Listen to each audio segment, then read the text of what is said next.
When basketball legend Michael Jordan was turned away from an upscale restaurant in a struggling small town, he could have gotten angry. He could have used his fame to shame the establishment. He could have walked away and never looked back.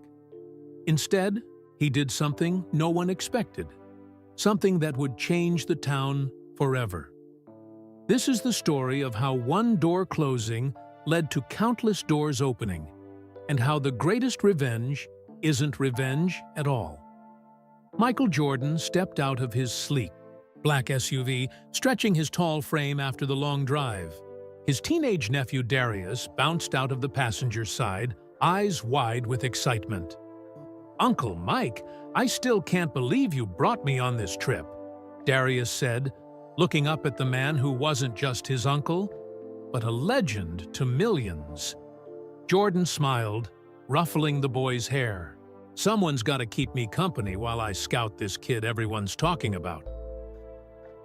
The evening air in Millfield was cool and fresh. After hours on the road, both of them were starving. The Pinewood Grill stood before them, its brick facade warm, in the glow of fancy outdoor lights. Through large windows, they could see white tablecloths and crystal glasses sparkling under chandeliers. "Looks fancy," Darius whispered, suddenly conscious of his basketball sneakers and hoodie. "Food's supposed to be great," Jordan replied, guiding his nephew toward the door. "And don't worry about how you're dressed. You're with me." As they approached, the hostess behind the counter looked up. Her eyes widened for just a second before her expression shifted to something less welcoming. She was an older woman with perfectly styled blonde hair and a name tag that read Mrs. Valerie Simmons, manager. "Good evening," Jordan said with his familiar smile. "Table for two, please." Mrs. Simmons glanced down at her reservation book. "I'm sorry, but we're fully booked tonight." Jordan's eyebrows rose slightly as he looked past her. At least 5 empty. Tables were clearly visible in the dining room. A couple was being seated at that very moment. "Are you sure about that?" he asked politely. "Seems like you have some space." The manager's smile tightened. "Those tables are reserved. We have a very busy evening ahead." Darius tugged at his uncle's sleeve. "Uncle Mike," he whispered, "they're letting those people in right now." A young waitress with dark, curly hair and a name tag reading Trina stood nearby, stacking menus. She looked uncomfortable, avoiding eye contact but clearly listening. "Maybe there's been some mistake," Jordan suggested. "We don't mind waiting a bit." Mrs. Simmons shook her head. "I'm afraid not. We're short-staffed tonight as well. Perhaps you could try the Burger Barn down the street?" She said this last part with a slight curl of her lip. Jordan stood silent for a moment. This wasn't the first time something like this had happened, famous or not. He felt Darius stiffen beside him. "Is that how it is?" the teenager asked, his voice rising. Jordan placed a calming hand on his nephew's shoulder. "It's okay, Dee." "But it's not okay," Darius protested. "They know who you are. It doesn't matter who I am," Jordan said quietly but firmly. "Let's go." As they turned to leave, the waitress named Trina dropped a stack of menus. As she bent to pick them up, she whispered, "I'm so sorry," just loud enough for Jordan to hear. Near the door, they passed a family being welcomed warmly by Mrs. Simmons. "Your usual table is ready, Mr. Peterson," she chirped. Jordan paused, his hand on the door. His expression remained neutral, but his eyes took in everything. The empty tables, the nervous waitress, the manager's fake smile. As they stepped outside, Darius was fuming. "I can't believe that just happened. You're Michael Jordan. You should..." "Should what?" Jordan asked calmly. "I don't know. Call someone. Post about it online. You could probably buy that whole restaurant if you wanted to." Jordan chuckled. "And what would that solve?" Before Darius could answer, they heard Mrs. Simmons's voice drifting through the closing door. Certain people just don't fit our establishment's image, no matter how famous they think they are. Darius spun around, ready to march back in, but Jordan caught his arm. "Not worth it, kiddo." "How can you be so calm?" Darius demanded. "Doesn't it make you mad?" Jordan looked back at the restaurant for a long moment. There was something in his eyes that Darius hadn't seen before. Not anger exactly, but something thoughtful and determined. "Mad? No, but it does make me think." He pulled out his phone. "Let me make a call, then we'll find somewhere else to eat." "Who are you calling?" Darius asked. Jordan's expression shifted into a small, mysterious smile. "Just someone who might help me with an idea I'm getting. An idea that might surprise everyone in this town." He dialed a number as they walked back to the car, leaving behind the warm lights of the restaurant that had refused to welcome them. "Hey, it's MJ," Jordan said into the phone as they reached the car. "I need to ask you about property values in a town called Millfield." He paused, listening. "Yeah, that's right. I want to know everything. Who owns what? What's for sale? And who might be struggling?" Darius stared at his uncle with wide eyes as Jordan ended the call. "What are you planning?" Jordan simply smiled. "First things first. Let's find somewhere to eat." They drove down Main Street, passing storefronts with "For Lease" signs and empty parking lots. The once thriving town showed clear signs of hard times. Jordan pulled into a small diner with a neon sign that flickered Rosie's in warm pink light. Unlike the Pinewood Grill, Rosie's was bustling with energy. The bell above the door jingled as they entered, and a few heads turned. There were whispers and wide eyes, but nobody made a fuss. A woman with silver-streaked black hair approached them, wiping her hands on her apron. Her name tag read Rosa Martinez above the words "Owner and Chef." "Welcome to Rosie's," she said with a genuine smile. "Table for—" She stopped, recognition dawning. "Well, I'll be. I know who you are. My grandson has your poster on his wall." "Just looking for some good food, ma'am," Jordan replied with a warm smile. "Then you came to the right place. Follow me." She led them to a corner booth by the window. "I've got the best seat in the house for you." Soon they were digging into juicy burgers and crispy fries that put fancy restaurant food to shame. Rosa stopped by to check on them, and Jordan asked about the town. "Millfield's been through tough times," she explained, refilling their sodas. "The furniture factory closed 5 years ago. Took 300 jobs with it. Some folks blame newcomers for taking what little work is left. Others, like me, think fresh blood is exactly what we need." "Which side is winning?" Jordan asked. Rosa sighed. "You met Valerie Simmons, didn't you?" Darius nearly choked on his soda. "How'd you know?" "News travels fast in small towns," Rosa said, "especially when someone turns away Michael Jordan." "You know what happened?" Jordan asked. "Trina called me. She's my niece, works at Pinewood to pay for college, but hates how Valerie treats people." Rosa shook her head. "Valerie and her friends think being exclusive will save this town. Make it fancy enough for rich folks to visit." "And what do you think?" Jordan leaned forward, genuinely interested. "I think we need to build something together. Something that brings people in but doesn't push anyone out." Rosa gestured around her diner. "I've been saving to expand, hire more local kids, serve more customers. But it's slow going." Across town at Millfield High School, Coach Wendell Taylor blew his whistle, stopping basketball practice. The squeak of sneakers on the worn gym floor gradually quieted. "That's enough for today," he called out to his sweaty players. "Remember, the tournament starts next week. Scouts will be there. This could be your chance, especially you, Marcus. Marcus Phillips, the tallest boy on the team, nodded seriously. At 17, he already moved with the grace of a much more experienced player. "Coach," Marcus said after the others had left for the showers, "do you really think scouts will be interested in players from Millfield?" Coach Taylor sat heavily on the bleachers. "You've got more talent than half the NBA, kid." But he glanced around the shabby gym with its peeling paint and fraying nets. "Sometimes talent isn't enough. We need to look good as a team. The IFU uniforms are pretty bad," Marcus admitted, looking down at his faded jersey. "I've been begging the school board for new equipment for years. Maybe next season." Coach sighed, not believing his own words.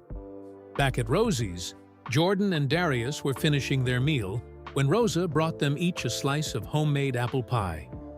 "On the house," she insisted when Jordan reached for his wallet. "This is amazing," Darius mumbled through a mouthful of cinnamon-scented goodness. "Rosa," Jordan said thoughtfully, "if you could change one thing about Millfield, what would it be?" She thought for a moment. "I'd give people hope again. Remind them we're stronger, together than apart." Jordan nodded slowly. "Mind if I ask who owns the empty storefront next door?" "Old Man Jenkins. He's been trying to sell it for years, but nobody's buying in Millfield these days. Why do you ask?" "Just curious." Jordan took out a small notebook and wrote something down. As they paid their bill and prepared to leave, a couple of teenage boys approached nervously. "Mr. Jordan, could we get a picture?" "Sure thing," he agreed easily. As they posed for the photo, Darius noticed how different his uncle's reception was here compared to the Pinewood Grill.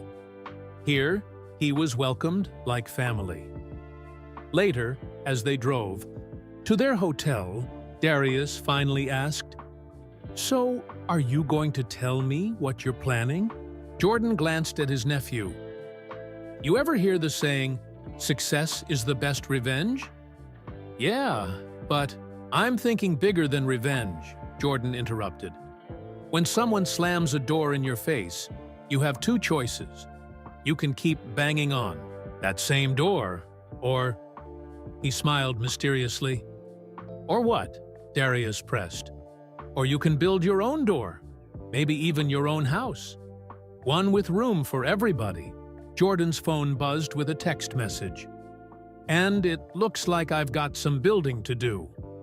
The next morning, Jordan and Darius ate breakfast at their hotel while checking their phones. Darius scrolled through social media, his eyes growing wider. "By the second, Uncle Mike, you're trending in Millfield." He turned his phone to show Jordan. "Everyone's talking about what happened at Pinewood Grill." Jordan glanced at the screen but seemed unconcerned. "We've got somewhere to be. The high school gym, remember? I want to see this Marcus Phillips kid play." Millfield High School was a simple brick building with an American flag fluttering out front. As they walked toward the gym entrance, several students stopped and stared. One girl dropped her books in surprise. Inside the gym, Coach Taylor was running drills with his team. When the door opened and Michael Jordan walked in, the basketball that Marcus Phillips had been dribbling bounced away, forgotten. "Is that?" whispered one player. "Focus!" Coach Taylor shouted, then turned to greet their famous visitor. "Mr. Jordan, this is an honor. We heard you might be coming to watch practice." "Just here to observe," Jordan said with a friendly nod. "Don't mind us." He and Darius sat on the bleachers as practice resumed. The players were clearly nervous, missing easy shots and fumbling passes. All except Marcus, who seemed to find another gear under Jordan's watchful eye. "He's good," Jordan murmured to Darius. "Really good." "Like you were?" Darius asked. "He reminds me of myself at that age," Jordan admitted. "Raw talent that just needs the right opportunity." After practice, Marcus approached them shyly. "Mr. Jordan, it's amazing to meet you. I've studied all your games." Jordan stood and shook the teenager's hand. "You've got skills, Marcus. Where are you planning to play after high school?" Marcus looked down at his worn sneakers. "My grandma wants me to go to college, but scholarships are hard to get from a small town like this. Most scouts never make it to Mill Field." "Your grandma sounds smart," Jordan said. "She coming to the tournament next week?" "She works 2 jobs. Usually can't make the games." A flash of disappointment crossed Marcus's face before he covered it with a smile. "But she's my biggest fan. Got newspaper clippings of every game I've played since middle school." Coach Taylor joined them, carrying a basketball that had seen better days. "Our equipment budget isn't what it should be," he explained, noticing Jordan eyeing the ball. "But we make do." As they left the gym, Jordan was quieter than usual. Darius knew that look. His uncle was thinking deeply about something. "Want to grab lunch?" Darius suggested. Jordan checked his watch. "Let's make a stop first." They drove to a small building with a faded sign reading Millfield Community Center. Inside, kids of various ages played on a basketball court with missing floor tiles and bent rims. A tall, thin man with gray in his beard was attempting to fix a net with duct tape. "Can I help you?" he asked, then did a double take. "Wait, aren't you Michael Jordan?" Jordan said, extending his hand. "And this is my nephew, Darius, Lionel Washington. I run this place, or what's left of it." He gestured around the shabby center. "What brings you to our humble establishment?" "Just looking around town," Jordan replied. "Mind if I ask a few questions?" As they talked, Darius wandered over to where several kids were shooting hoops with a ball so worn the grip was nearly gone. He joined their game, quickly becoming friends. "The center's been here for 30 years, Mr. Washington explained. "Used to be the heart of the community. Now we're losing funding. County's cutting our budget next month. Might have to close." "What would the kids do then?" Jordan asked, watching the children play. "That's what keeps me up at night," Mr. Washington admitted. "For some of these kids, this is the safest place they know." As they were leaving, a familiar face entered the community center. Trina, the waitress from Pinewood Grill, now dressed in jeans and a Millfield High t-shirt. "Mr. Jordan," she said, surprised. "I didn't expect to see you here." "Trina volunteers with our after-school program," Mr. Washington explained. "When I'm not serving overpriced steaks to people Mrs. Simmons deems worthy," Trina added with a touch of bitterness. Jordan smiled. "Sounds like you stay busy." "College applications don't fill themselves out," she shrugged. "And my little brother and sister love coming here after school." On the drive back to the hotel, Jordan made more phone calls while Darius tried to piece together what his uncle was planning. They passed through downtown Millfield, where more "for lease" signs decorated empty storefronts than actual businesses. Jordan slowed the car, taking in every detail. "This town has good people," he said finally. "They just need a chance." "Like Marcus?" Darius asked. "Like Marcus, like Trina, like Rosa." Jordan pulled into the hotel parking lot and took out his phone again. "I need to make a few more calls. I think it's time to put my team together." "What team?" Jordan smiled, that familiar competitive gleam in his eye. "The kind that changes the game." "Do you really think you can help this town?" Darius asked as they entered the hotel lobby. Before Jordan could answer, a young woman approached them hesitantly. It was Trina from the restaurant and community center, now dressed in her Pinewood Grill uniform. "Mr. Jordan, could I talk to you for a minute?" She glanced around nervously. "I'm supposed to be on break." "Sure." Jordan gestured to some chairs in a quiet corner of the lobby. "Everything okay?" Trina twisted her hands in her lap. "I wanted to apologize properly for what happened at the restaurant. Mrs. Simmons has been pushing out anyone who doesn't fit her idea of the right kind of customer. It's not just you. Lots of local families don't feel welcome anymore. Not your fault, Jordan assured her. I've worked there since high school, Trina continued. The tips are good, and I'm saving for college. Community college for now, but I'm hoping to transfer to a university eventually. She smiled sadly. My mom left when my brother and sister were little. Dad works construction, but jobs aren't steady. I help with bills and try to save what's left. What are you studying? Jordan asked. Business management. I'd love to open my own restaurant someday, something where everyone feels welcome. She glanced at her watch. I should get back. Mrs. Simmons times our breaks to the minute. As Trina hurried away, Darius looked thoughtfully at his uncle. She seems nice. Yeah, Jordan agreed.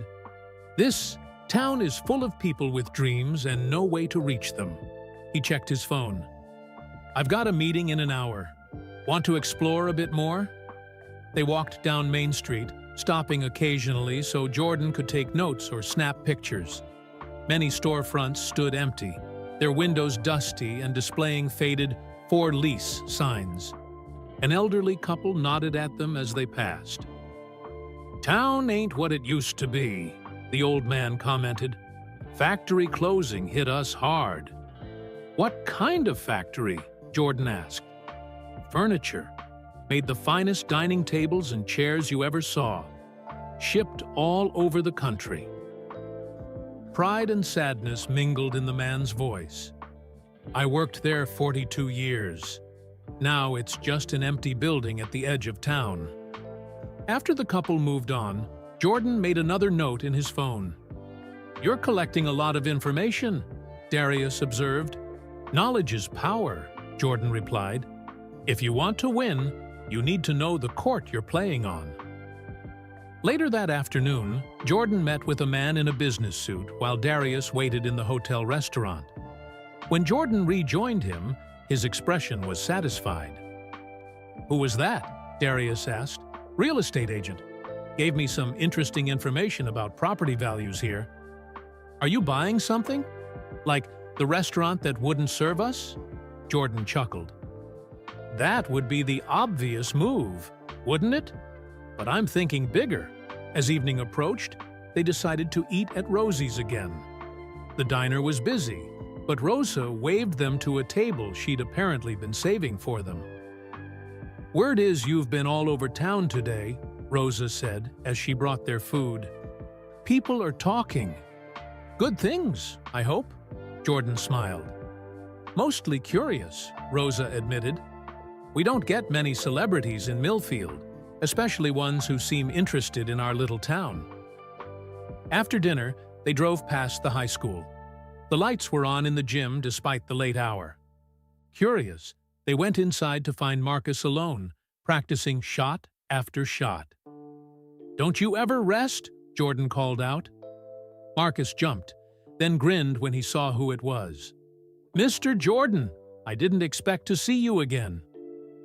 Call me Michael, Jordan said, catching the ball Marcus tossed him. Shouldn't you be home? It's getting late.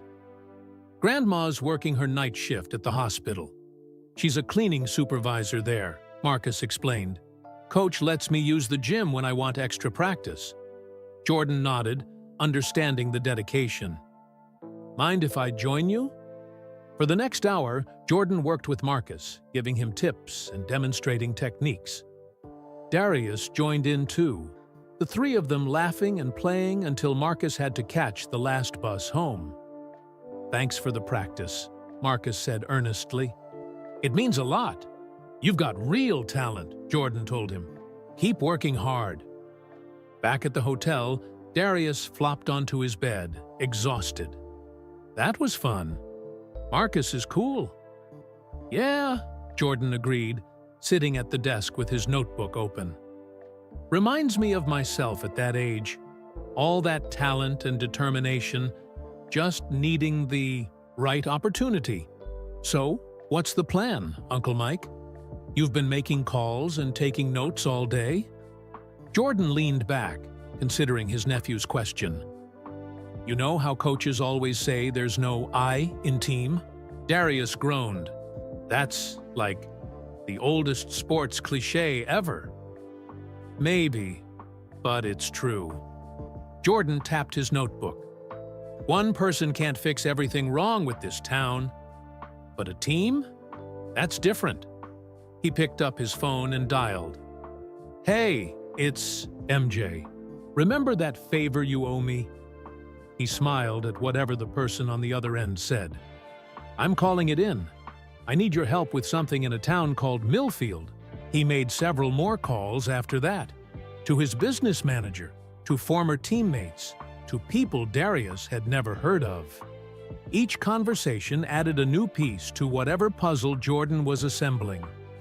Finally, around midnight, Jordan sat down, his phone.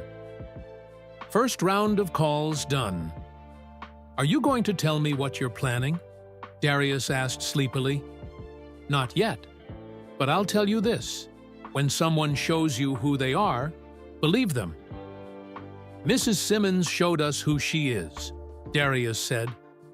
Yes, but so did Rosa, and Trina, and Marcus, and Mr. Washington. Jordan closed his notebook. This town showed me both its problems and its potential. And when I see potential, he smiled that famous competitive smile. You can't resist a challenge, Darius finished for him. Exactly. Jordan turned off the light. Get some sleep. Tomorrow, we plant the first seeds. Seeds of what? Of something this town hasn't had in a long time. Jordan said softly in the darkness. Hope.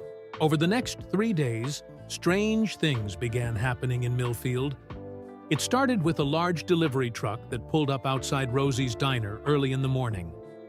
Rosa Martinez stood on the sidewalk, hands covering her mouth in surprise, as workers unloaded shiny new kitchen equipment. There must be some mistake, she told the delivery man. I didn't order any of this. The man checked his clipboard. Are you Rosa Martinez? Then this is for you. It's all paid for. He handed her an envelope. Rosa opened it with trembling hands. Inside was a simple note that read, For your expansion plans. The empty storefront next door is now yours too. Keys inside. A friend. Across town at Millfield High School, Coach Taylor arrived to find the gym doors propped open and sounds of activity inside. He rushed in, worried about vandalism, only to stop in his tracks. Workers were installing new basketball hoops. Others were unrolling a gleaming new court floor. Boxes of brand new uniforms sat on the bleachers alongside racks of basketballs still in their packaging. What's going on here? Coach Taylor demanded. A worker handed him an envelope. All I know is we got paid to do the job. The note inside was brief. For the team. Good luck at the tournament. A friend. At the Phillips house, Marcus's grandmother was getting ready for her morning shift at the hospital when she heard a knock. Opening the door, she found a courier holding an envelope. Mrs. Phillips, this is for you. Inside were 2 tickets to the next Chicago Bulls home game. First-class plane tickets and hotel reservations. The note simply read, To watch your grandson play someday. A friend. Downtown, people gathered on sidewalks, watching as construction crews began measuring the empty storefronts. Nobody seemed to know who had hired them or what was being planned. The workers themselves only shrugged when asked. Just doing the job we were hired for, was all they would say. At Pinewood Grill, Mrs. Simmons was having a terrible morning. 3 large parties had canceled their reservations. When she called to ask why, the answers were vague but pointed. We heard Pinewood isn't as welcoming as we thought, one regular customer told her coldly before hanging up. Trina arrived for her shift to find Mrs. Simmons in a foul mood. "Have you heard anything about some big project happening in town?" Mrs. Simmons demanded. "No, ma'am," Trina answered truthfully. "Well, something's going on, and I intend to find out what." At the community center, Mr. Washington was meeting with county officials about the impending budget cuts when his phone rang. "Mr. Washington? This is Janice from First National Bank. I'm calling to inform you that an anonymous donor has deposited sufficient funds to cover the community center's operating costs for the next 5 years." Mr. Washington nearly dropped his phone. "Could you repeat that?" "Additionally," the banker continued, "funds have been earmarked for complete renovation of your facilities. The donor wishes to remain anonymous, but asked me to tell you that the kids deserve a safe place to play." The county officials looked confused as Mr. Washington began to laugh and cry at the same time. By lunchtime, the rumors were flying through Millfield like wildfire. Something big was happening. Someone with deep pockets was taking an interest in their forgotten town. At the hotel, Darius watched the local news on TV while Jordan was on the phone in the bedroom of their suite. "Uncle Mike," Darius called out, "you're on the news." Jordan emerged as the reporter on screen stood in front of Millfield High School. Speculation continues about Michael Jordan's extended stay in our town. The basketball legend has been seen visiting various locations throughout Millfield in recent days. Sources report he was denied service at Pinewood Grill last week, though the restaurant's management declined to comment. Is the NBA superstar planning some form of retaliation? We reached out to Jordan's representatives but received no comment. Jordan chuckled. "They're looking in the wrong direction." "So what is the right direction?" Darius asked. "Are you ever going to tell me what you're doing?" "You'll see soon enough. Everyone will." Jordan glanced at his watch. "We should get going. The tournament starts in an hour." As they drove to the high school, they passed Rosa's Diner. A crowd had gathered to watch as workers put up a new sign above the empty storefront next door. The space was being transformed, though no one seemed to know into what. When they arrived at the gym, the parking lot was fuller than expected. Word had spread that Michael Jordan might attend the tournament, drawing curious onlookers from neighboring towns. Inside, Coach Taylor rushed up to them. "Did you do this?" he asked Jordan, gesturing around at the renovated gym. Jordan smiled mysteriously. "Do what? Place looks nice. Someone donated all of this overnight. New floor, new equipment, new uniforms, everything we needed." Coach Taylor's voice was thick with emotion. "The team is over the moon." Marcus approached in his crisp new uniform, practically glowing with pride.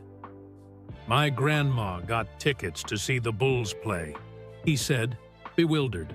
"First-class plane tickets and everything. She's never been on a plane in her life." Jordan winked at Darius. "Sounds like someone's looking out for you." Mrs. Simmons slipped into the gym, looking around suspiciously. When she spotted Jordan, her expression soured. She marched toward him, determination in every step. "I know you're behind all this," she said when she reached him. "Whatever you're planning." "Enjoy the game, Mrs. Simmons," Jordan interrupted smoothly. "I hear Millfield High has some impressive talent." She opened her mouth to respond, but the buzzer sounded, and the crowd's cheers drowned out whatever she was about to say. The Millfield High gym had never been so packed. People stood shoulder to shoulder along the walls when the bleachers filled. The excitement in the air was electric, a mix of hometown pride and the thrill of having a basketball legend in attendance. Jordan and Darius had prime seats at center court. Mrs. Simmons had retreated to the back of the gym, still watching Jordan, suspiciously. Coach Taylor paced the sidelines, giving last-minute instructions to his team. "Ladies and gentlemen, The announcer's voice boomed over the speakers. "Welcome to the first round of the state regional tournament. Please welcome our home team, the Millfield Mountaineers." The crowd erupted as the team ran onto the court in their gleaming new uniforms. Marcus Phillips led the way, his number 23 jersey, a not-so-subtle tribute to the famous visitor watching. From the stands, "They look like a different team," Darius observed. "Amazing what a little confidence can do," Jordan replied. The opposing team, the Jefferson County Eagles, were favored to win by 20 points. They were perennial state contenders, with a roster full of college prospects. As both teams warmed up, the Eagles' coach kept glancing toward Jordan, clearly unsettled by his presence. From the opening tip-off, it was clear something special was happening. Marcus soared above his opponent, tapping the ball to his teammate with precision. The Mountaineers moved with newfound confidence, their passes crisp, their defense aggressive. By halftime, Millfield led by 12 points. The home crowd could hardly believe it. As the teams headed to their locker rooms, Mr. Washington from the community center approached the scorer's table with a microphone. "Before the second half begins," he announced, "I'd like to share some news with our community." The gym quieted, curious faces turning toward him. As some of you may have heard, our community center was facing closure due to budget cuts. His voice wavered slightly.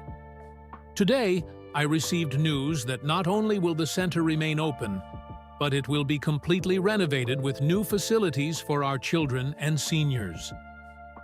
Murmurs of surprise and delight spread through the crowd. "The donor wishes to remain anonymous," Mr. Washington continued, "but I want everyone to know that this gift means hundreds of kids will have a safe place to play, learn, and grow. The renovations begin next week, and the new Michael Jordan Youth Center will open in 3 months." All eyes turned to Jordan, who maintained a neutral expression despite the name drop. Darius nudged him with an elbow, but Jordan just smiled slightly and shrugged as if to say, "News to me." The second half of the game was even more impressive than the first. Marcus played like a man possessed, scoring 32 points and grabbing 15 rebounds. When the final buzzer sounded, Millfield had won by 17 points, pulling off the biggest upset of the tournament. As the team celebrated, Jordan noticed several well-dressed men in the stands making notes.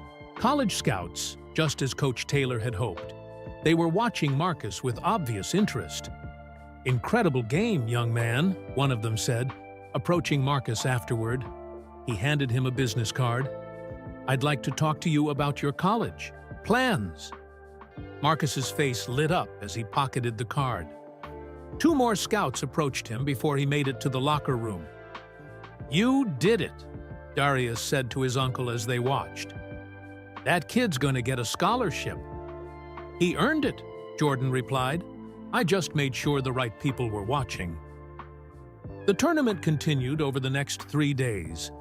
Between games, Jordan and Darius would drive around town, checking on various projects that were mysteriously springing up. The empty storefront next to Rosie's was being transformed at remarkable speed, though tarps and screens kept curious onlookers from seeing exactly what was happening. Millfield continued its improbable run through the tournament. With each victory, the crowds grew larger and the excitement more intense. By the time they reached the final game, it seemed the entire town had packed into the gym. Their opponent for the championship was Brighton Prep, a private school with state-of-the-art facilities and a nationally ranked team.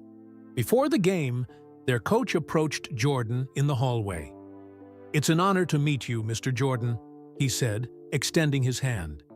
"But I have to ask, why Millfield? What's your connection to this town?" Jordan shook the man's hand. "Let's just say I saw something special here. The championship game was the toughest yet. Brighton Prep's talent and training showed in their disciplined play. By the fourth quarter, Millfield was down by 6 points with just under 2 minutes remaining. During a timeout, Coach Taylor gathered his tired players. "You've already done the impossible this week," he told them. "No matter what happens in these last 2 minutes, I'm proud of you." Marcus looked up at the stands where Jordan sat watching intently. Their eyes met, and Jordan gave him a slight nod. Something passed between them, a recognition of shared competitive fire. When play resumed, Marcus stole the ball and scored on a breakaway dunk. On the next possession, he blocked a shot, starting a fast break that resulted in another basket. With 30 seconds left, Millfield was down by just 2 points. Brighton Prep tried to run down the clock, but Marcus forced another turnover. Coach Taylor called timeout with 10 seconds remaining. "Give the ball to Phillips," he instructed simply. When play resumed, Marcus received the inbound pass. Brighton's defense collapsed around him, so he passed to an open teammate who had been struggling all game. The boy hesitated, then remembered the hours Marcus had spent helping him practice. He took the shot. The ball hung in the air as the buzzer sounded. When it swished through the net, the gym exploded. Millfield had won the championship. In the chaos of celebration, a local reporter pushed through the crowd to reach Jordan. "Mr. Jordan, care to comment on Millfield's victory? And perhaps explain why you've been spending so much time in our town? There are rumors about your involvement in several development projects." Jordan smiled politely. "The victory belongs to those kids and their coach. They earned it. As for the other rumors..." He paused, looking around at the jubilant faces of the townspeople. "Just wait and see. Can you give us any hints about what you're planning?" the reporter pressed. "Let's just say Millfield isn't finished surprising people," Jordan replied.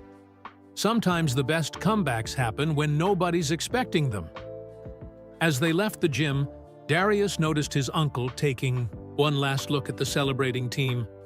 "You changed their lives," he said quietly. "This is just the beginning," Jordan replied, checking his phone. "The real surprise happens in 2 weeks." 2 weeks after the championship game, Millfield was buzzing with speculation.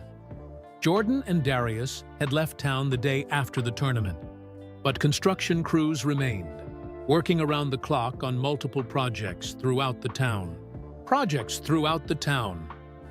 The biggest project was on Main Street, where several empty storefronts were being renovated behind large screens that blocked curious onlookers from seeing what was happening inside. Rosa's Diner was temporarily closed for what the sign called exciting renovations, forcing locals to find other places for their morning coffee. On a sunny Tuesday morning, the mailman had an unusual delivery: identical cream-colored envelopes for nearly every household in Millfield. By noon, the town was abuzz with conversation about the mysterious invitations. "Did you get one?" Neighbors called to each other across fences and driveways. "What do you think it means?" Others asked in the grocery store aisles. Each envelope contained a simple but elegant card that read, "You are cordially invited to attend the grand opening Main Street. Millfield Saturday at 10 a.m. refreshments will be served. A new chapter begins." There was no mention of Michael Jordan, but everyone in town made the connection immediately. Local social media exploded with theories about what might be opening and why Jordan had taken such an interest in their small town. Mrs. Simmons stood in her empty restaurant, staring at her invitation with a frown. Pinewood Grill had seen a dramatic drop in business over the past 2 weeks. Tonight, only 3 tables had reservations. "Anything wrong, Mrs. Simmons?" Trina asked, arranging silverware that would likely go unused. "I didn't get an invitation," Mrs. Simmons replied stiffly. "Apparently, I'm not included in whatever's happening Saturday." Trina bit her lip to hide a smile. Her family had received their invitation that morning, and her father had danced around the kitchen with excitement, something he hadn't done since before her mother left. At the Phillips house, Marcus was helping his grandmother prepare dinner when someone knocked on the door. Opening it, he found a man in a crisp suit holding a small package. "Marcus Phillips?" the man asked. "That's me. This is for you and Mrs. Phillips," he handed, over a box with a familiar Jumpman logo embossed on the lid. "You're requested to arrive at 9 a.m. on Saturday, 1 hour before the general opening. A car will pick you up at 8:45. Inside the box were 2 invitations similar to the ones everyone else had received, but with additional instructions, along with 2 brand-new outfits still bearing price tags from an expensive department store. "Grandma!" Marcus called, his voice shaking with excitement. "You need to come see this." Mrs. Phillips wiped her hands on her apron as she came to the door. "What is it, baby?" "I think we're VIPs at whatever's happening Saturday," Marcus said, showing her the contents of the box. His grandmother touched the fine clothing with wondering fingers. "Lord, have mercy," she whispered. "What is going on in this town?" Similar special invitations were delivered to Coach Taylor, Mr. Washington. From the community center, Rosa Martinez and Trina's family. Each came with new clothes and instructions to arrive early. Speculation reached fever pitch when delivery trucks began arriving on Friday, bringing furniture, equipment, and supplies to multiple locations on Main Street. Workers hurried in and out, but the screens remained firmly in place, keeping the renovations secret. The local newspaper ran a front-page story headlined, "Jordan's Mystery Project to be Revealed." The article listed all the rumors circulating through town: a new restaurant, a basketball training facility, a shoe store, or even a movie being filmed about the championship game. At Millfield High, students could hardly focus on their classes, too busy discussing what might be happening. Teachers eventually gave up trying to maintain order and joined in the speculation. "I heard Michael Jordan bought half the town," one teacher whispered to another in the break room. "My cousin works for the construction company," another replied. "He says it's going to change Millfield forever." On Friday night, Main Street was closed to traffic. More workers arrived, setting up a stage and sound system in front of the largest renovated building. Security guards took positions at the screens, ensuring no one sneaked a peek before the big reveal. Mrs. Simmons drove slowly past the activity, her face pinched with worry.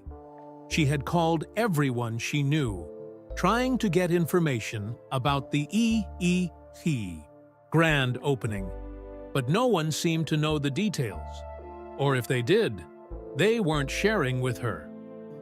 Finally, she parked across the street and approached one of the security guards. "Excuse me," she said, with her most charming smile. "I'm Valerie Simmons, owner of Pinewood Grill. There seems to have been a mistake with my invitation." The guard checked his tablet. "No mistake, ma'am. Your name isn't on the list." "But I'm a business owner.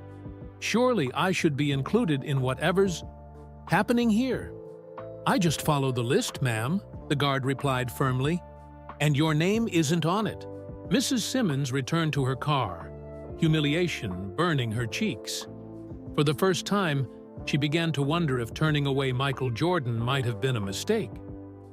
Saturday morning dawned clear and beautiful, as if the weather itself was celebrating, with Millfield.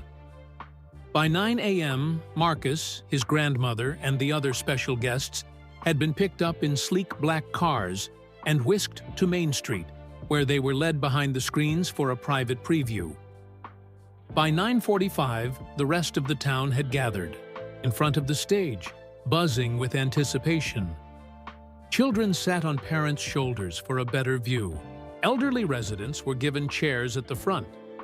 At precisely 10 a.m., music began playing through the speakers, the familiar Chicago Bulls theme song. The crowd cheered as the screens began to lower, revealing what waited behind them.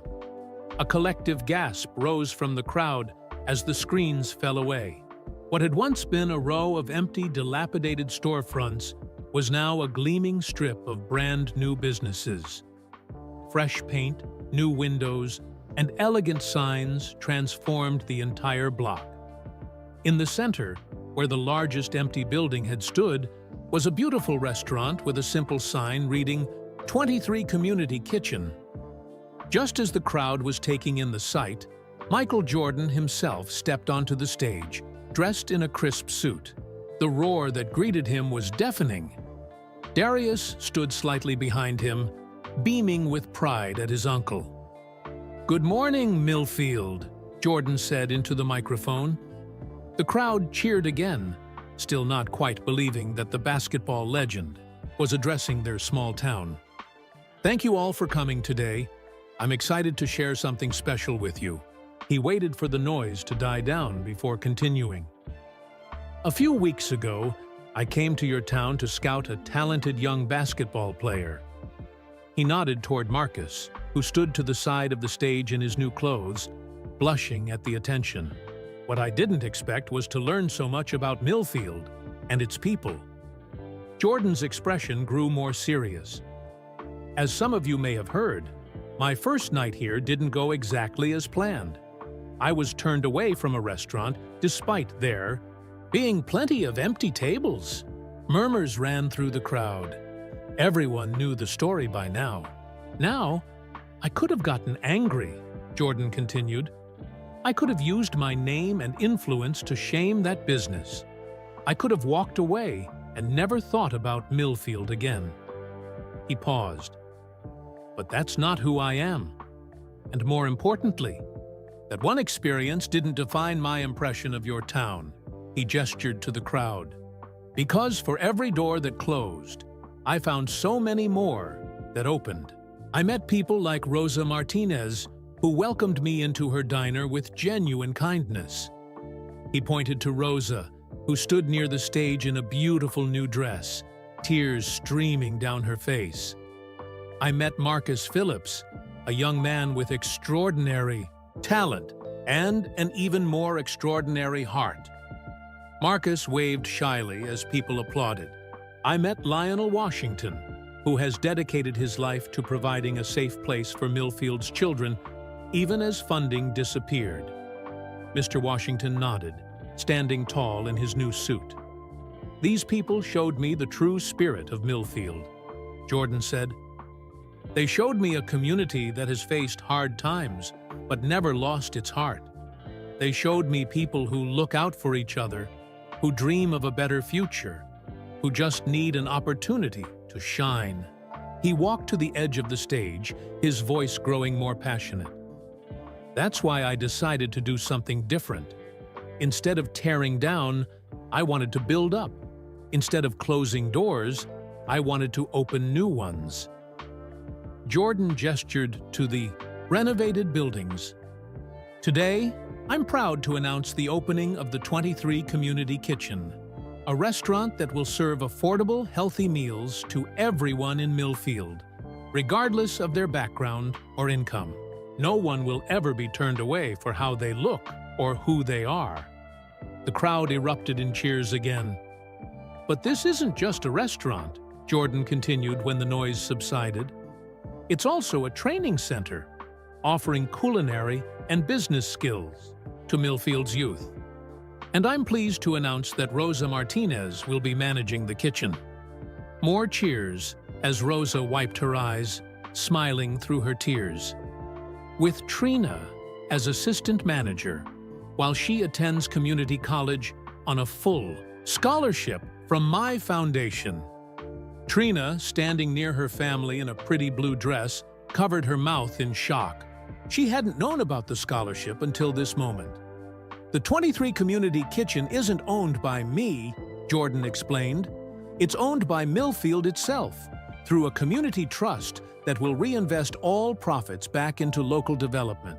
This is your restaurant, Millfield. I just helped get it started." He moved on to describe the other businesses that were opening.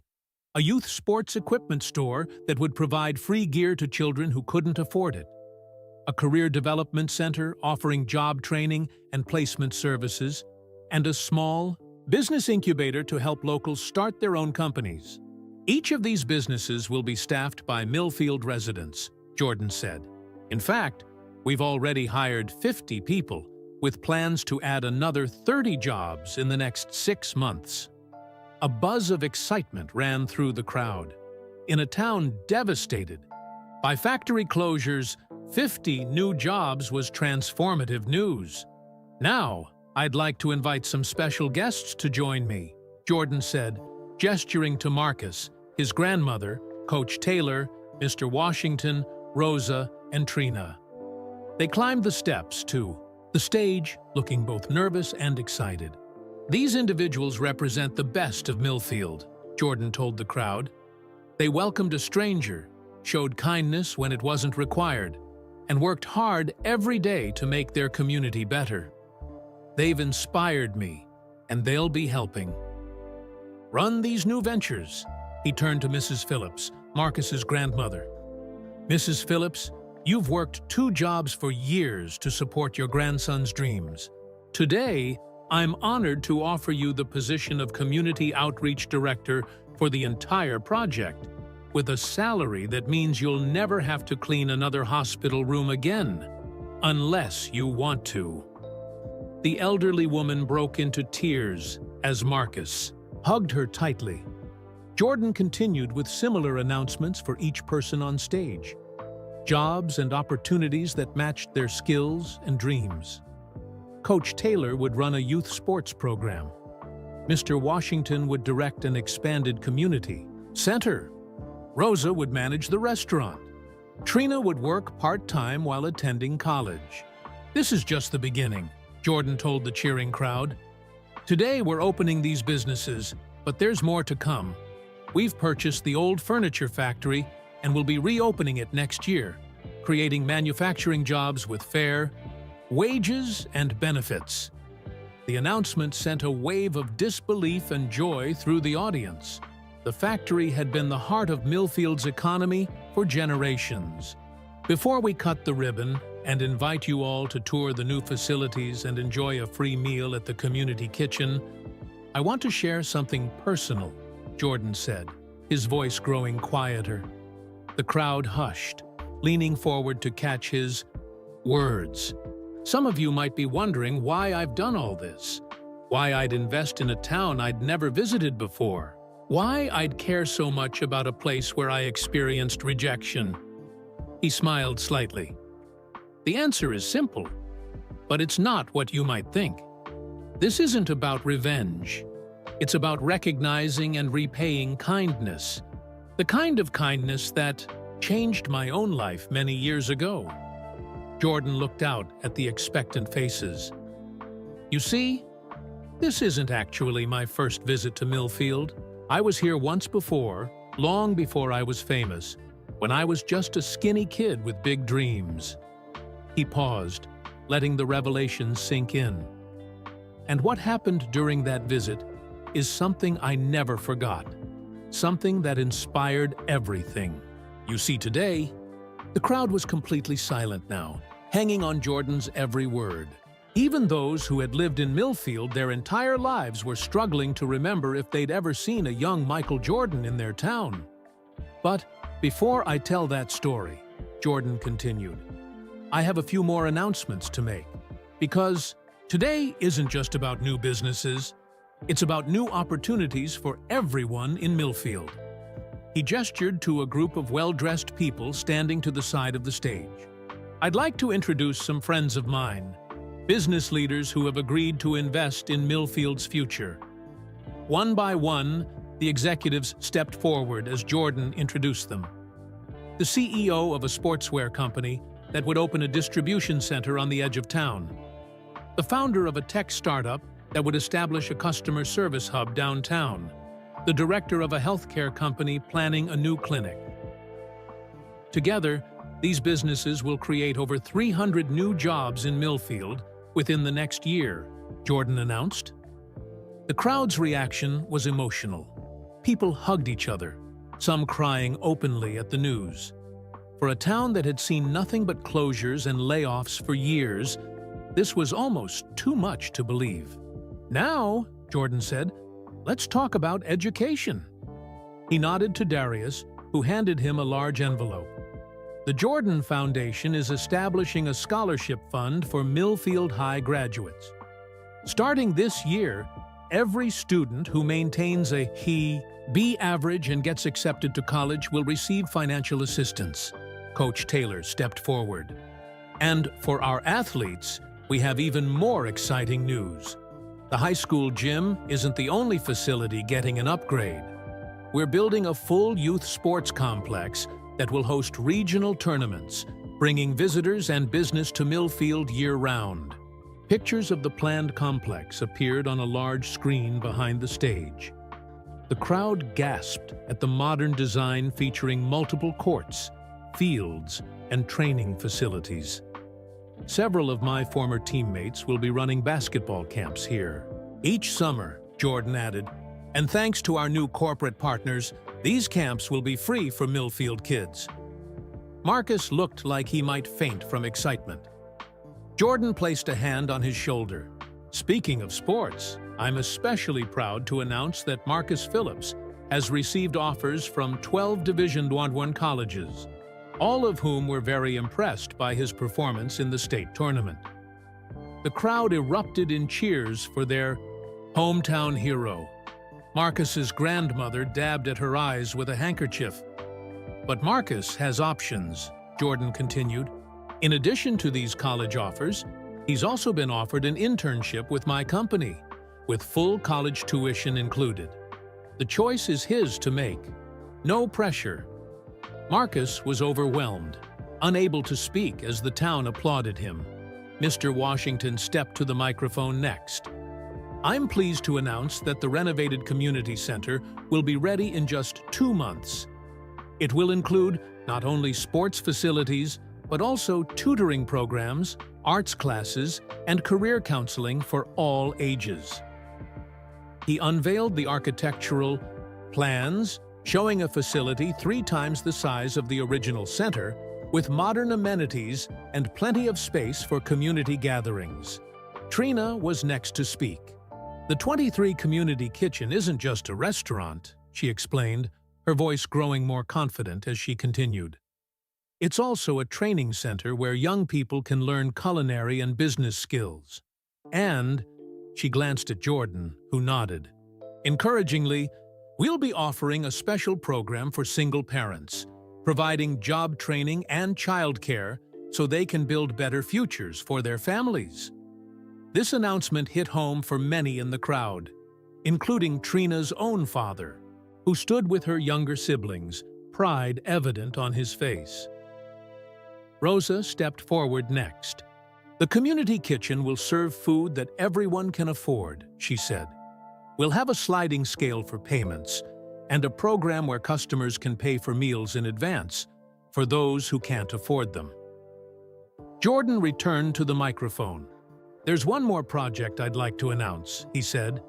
"We're converting the old library building into affordable apartments for seniors and young families, with a particular focus on housing for teachers, healthcare workers, and others who serve the community." A ripple of excitement passed through the crowd. Housing had become increasingly expensive in Millfield despite the economic downturn, forcing many to commute from neighboring towns. All of these projects will be breaking ground or opening within the next 6 months, Jordan assured them. "This isn't just talk, it's already happening." To prove his point, he invited everyone to tour the completed businesses after the ceremony. The community kitchen would be serving free meals all day, and the other shops would be open for visitors. As the presentations continued, a black car pulled up at the edge of the crowd. Mrs. Simmons stepped out, drawn by the excitement despite not being invited. She stood at the back, watching with a complex mix of emotions on her face. Jordan spotted her and paused briefly. Their eyes met across the crowd, but he didn't acknowledge her otherwise, continuing with his announcements. "Before we cut the ribbon," Jordan said finally, I want to thank everyone who worked tirelessly to make today possible. The construction crews who renovated these buildings in record time, the local officials who expedited permits, the new employees who trained for weeks to be ready for today's opening. He turned to the group of special guests on stage, and especially these individuals who represent the true spirit of Millfield: hardworking, kind, and resilient. With that, Jordan picked up a large pair of ceremonial scissors. Marcus, his grandmother, Rosa, Trina, Coach Taylor, and Mr. Washington gathered around him, each placing a hand on the scissors. Together, they cut the red ribbon stretching across the entrance to the community kitchen. The crowd surged forward, eager to see the transformed buildings. As people streamed past her, Mrs. Simmons remained rooted in place, the magnitude of what she had missed becoming painfully clear. The restaurant owner who had turned away Michael Jordan was now watching as he transformed the town without her. Inside the community kitchen, tables filled quickly as people marveled at the beautiful space that had once been an abandoned building. The decor was elegant but welcoming, with comfortable seating and a menu that offered something for everyone, at prices that seemed impossibly reasonable. Jordan moved through the crowd, shaking hands and taking photos, but many noticed that he kept checking his watch, as if waiting for something or someone. "There's still one more surprise coming," Darius whispered to Marcus. "And I think it's the biggest one yet." As the celebration continued inside the community kitchen, Jordan made his way back to the stage outside. He tapped the microphone, and gradually the crowd quieted, gathering around to hear what else he might have to say. "I promise to tell you why Millfield means something special to me," he began. "Why I chose to invest here after being turned away from a restaurant." The crowd pressed closer, eager to hear the story. At the back, Mrs. Simmons had worked up the courage to approach. She stood stiffly, her face a mask of composure despite the whispers and glances from those around her. "It was the summer of 1980, Jordan began. "I was 17 years old, skinny and unknown. My father and I were driving back from a basketball camp when our car broke down just outside of town. Murmurs rippled through the crowd as people tried to remember that far back. It was late. We had very little money and no way to call for help in those days before cell phones." Jordan smiled at the memory. "We walked into Millfield, tired and hungry, looking for a garage and maybe a cheap place to eat." He scanned the ETZ crowd. Most people ignored us. A few even crossed the street when they saw us coming. But then we found a small diner. Phillips Family Restaurant, it was called. Marcus's grandmother gasped, her hand flying to her mouth. An elderly couple ran it, with their daughter helping out. When we explained our situation, they didn't hesitate. They fed us the best meal I'd had in weeks and refused to take our money. Jordan looked directly at Mrs. Phillips. "That daughter was you, wasn't it, Mrs. Phillips?" She nodded, tears streaming down her face. "My parents' diner. It closed 30 years ago when they passed. I can't believe you remember us." "How could I forget?" Jordan replied warmly. "You not only fed us, but you also called your brother-in-law, who owned the garage in town. He came out after hours, fixed our car, and only charged us for parts, not labor." Jordan turned to Mr. Washington. "That was you, wasn't it, Lionel? You were younger then, but I recognized you the minute I walked into the community center." Mr. Washington's eyes widened in shock. "That was you?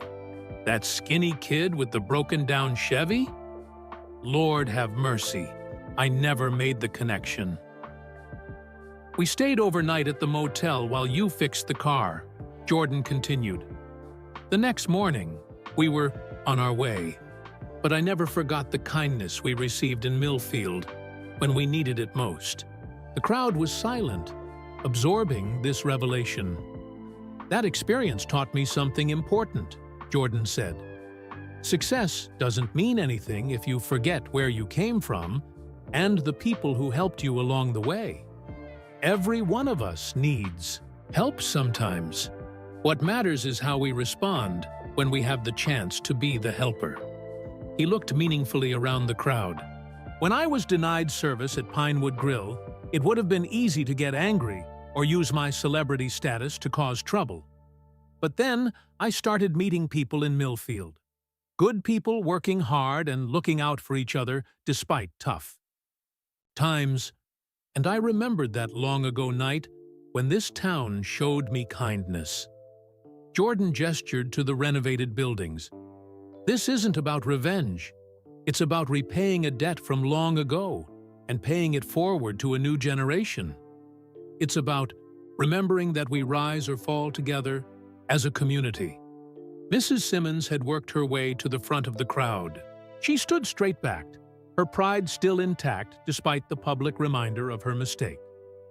Jordan noticed her and paused. "Mrs. Simmons," he acknowledged with a nod. "I'm glad you could join us today." A hush fell over the crowd. Everyone held their breath, waiting to see what would happen between the restaurant owner who had turned Jordan away and the basketball legend who had transformed their town. "Mr. Jordan," she began, her voice tight but controlled, "I want to publicly apologize for the way you were treated at my establishment. It was unprofessional and unacceptable." Jordan studied her for a moment. "Apology accepted, Mrs. Simmons." Then, to everyone's surprise, he asked, "May I speak with you privately for a moment?" He guided her to the side of the stage while the crowd buzzed with speculation. No one could hear their conversation, but they could see Mrs. Simmons's face change from defensive to surprised to thoughtful as Jordan spoke. When they returned, Jordan addressed the crowd again. "I've just offered Mrs. Simmons a position managing the office at the community kitchen. Everyone deserves a second chance, and I believe in her business experience and knowledge of the local community." Shocked whispers ran through the audience. No one had expected this turn of events. Mrs. Simmons looked both humbled and uncertain. I'll need to think about it," she said quietly. "Take your time," Jordan replied. "The door is open when you're ready to walk through it." He turned back to the crowd. "That's what today is really about. Opening doors instead of closing them, building bridges instead of walls, creating opportunities instead of obstacles." Looking out at the faces before him, some tear-streaked, others beaming with hope, Jordan smiled. "Millfield gave me kindness when I was nobody. Today, I'm fortunate enough to be able to return that kindness many times over. But the real work starts now, and it belongs to all of you." As the celebration continued, Jordan shared quiet conversations with those whose lives had intersected with his, both recently and long ago. Mrs. Phillips hugged him tearfully, thanking him for remembering her parents' small diner. Mr. Washington laughed about the old Chevy he'd fixed that night in 1980. Marcus asked eager questions about what Jordan had been like as a teenage basketball player. Mrs. Simmons stood apart, watching the scene with a complex expression. Finally, she approached Rosa Martinez, who was greeting guests at the door of the community kitchen. "Your new restaurant is beautiful," Mrs. Simmons said stiffly. "Congratulations."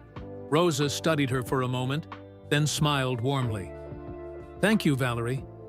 Would you like a tour? The kitchen is state-of-the-art." After a moment's hesitation, Mrs. Simmons nodded. It was a small step, but a significant one. As evening fell, Jordan gathered his special guests for a final toast at the community kitchen. "To Millfield," he said, raising his glass. "A town that taught me that the best revenge isn't revenge at all. It's creating something positive that lifts everyone up." Marcus raised his glass of sparkling cider. "Even the people who don't deserve it?" Jordan smiled. "Especially them, because that's when it stops being about getting even and starts being about making a difference." "To making a difference," they chorused, as outside, the lights of a reborn Main Street illuminated a town filled with new hope. The sign at the entrance to Millfield had been replaced. It now read, "Welcome to Millfield. Small town, big dreams." Below it, a smaller sign announced, "Home of the state basketball champions, 2 years running." 1 year after the grand opening, Main Street was almost unrecognizable. Every storefront was occupied, sidewalks were busy with shoppers, and the 23 Community Kitchen had a line out the door most days. Rosa Martinez arrived at the restaurant early, as she did every morning. The kitchen was already humming with activity as staff prepared for the day. In the year since opening, they had served over 100,000 meals and trained 24 young people in culinary arts. 12 of those trainees had gone on to jobs at other restaurants or started catering businesses of their own. "Morning, Mrs. Simmons," Rosa called as she passed the office. Valerie Simmons looked up from her computer and smiled, a genuine smile that had taken months to develop. "Good morning, Rosa. The numbers for last month are impressive. We served more meals than ever, and the job training program is at full capacity." Mrs. Simmons had eventually accepted Jordan's job offer, starting 3 months after the grand opening when her own restaurant finally closed. The transition hadn't been easy. Many townsfolk were slow to forgive her, and she had struggled to adapt to being an employee rather than an owner. But gradually, she had earned respect through hard work and a surprisingly strong talent for organization. "The anniversary celebration is all set for Saturday," Mrs. Simmons continued. "Michael confirmed he'll be here with several of his former teammates." "Perfect," Rosa replied. "And how are the community grant applications coming along?" "We've received 37 so far. The committee meets next week to review them." One of the Community Kitchen's initiatives was a small grant program for local residents with business ideas. Funded by the restaurant's profits, it had already helped launch 6 new small businesses in town. Across town at Millfield Community College, Trina hurried across campus to her business management class. At 20, she was halfway through her associate's degree and already making plans to transfer to a 4-year university. Her scholarship from the Jordan Foundation covered all her expenses, allowing her to focus on her studies while working part-time at the Community Kitchen. Her phone buzzed with a text from her father. Little League practice canceled due to rain. Picking up Maya and Jaden early. Trina smiled. Her father had landed a good job at the reopened furniture factory, which now produced high-end custom pieces for Jordan's hotel chain and other luxury clients. The steady income and reasonable hours meant he could be more present for her younger siblings, coaching Little League and attending school events. At Millfield High School, Coach Taylor watched proudly as his team practiced. The state championship trophy gleamed in the display case, now joined by a second one from their repeat victory. The youth sports complex had been completed 6 months earlier, bringing tournament teams from across the region to Millfield every weekend. "Looking good, team," he called as they executed a perfect play. Marcus would be proud. The players beamed at the mention of their former star. Marcus Phillips was now a freshman at Duke University, where he had earned a starting position midway through the season. His games were broadcast at the Community Kitchen, with the entire town gathering to cheer him on. His grandmother had moved into one of the new senior apartments downtown, where she led a residence committee and volunteered at the community center. Pictures of Marcus in his Duke uniform decorated her living room, along with a framed photo of him with Michael Jordan from the grand opening day. The old Pinewood Grill building hadn't stayed empty for long. It had been converted into a business incubator, housing 5 startup companies founded by Millfield residents. One of them was a tech company that had recently secured significant venture capital funding, with plans to hire 20 new employees by year's end. As afternoon turned to evening, people began gathering at the community center for its weekly community dinner. Mr. Washington greeted everyone at the door, his pride in the renovated facility evident in his broad smile. "Evening, Lionel," called Mrs. Phillips as she arrived with a homemade pie. "Expecting a big crowd tonight?" "The biggest yet," he confirmed. "Word is Michael's sending a video message for the anniversary." Inside, long tables were set up in the AFIO main hall, bringing together people from all parts of town: factory workers and business owners, teachers and students, young families and seniors. The divisions that had once defined Millfield were gradually fading as the community rebuilt itself. On a wall of honor near the entrance, photos told the story of Millfield's transformation. The centerpiece was a large picture from the grand opening showing Michael Jordan cutting the ribbon with his team of local residents. Beside it was a framed copy of the local newspaper from the day after, with the headline, "Jordan's Greatest Assist, NBA Legend Revitalizes Small Town." A smaller frame held a faded photograph discovered in Mrs. Phillips's family albums. A skinny teenage Michael Jordan standing with his father next to a fixed car, shaking hands with a young Lionel Washington outside Phillips's family restaurant. From that long-ago night in 1980. At precisely 7 p.m., a large screen at the front of the hall lit up with Michael Jordan's face. The room erupted in cheers.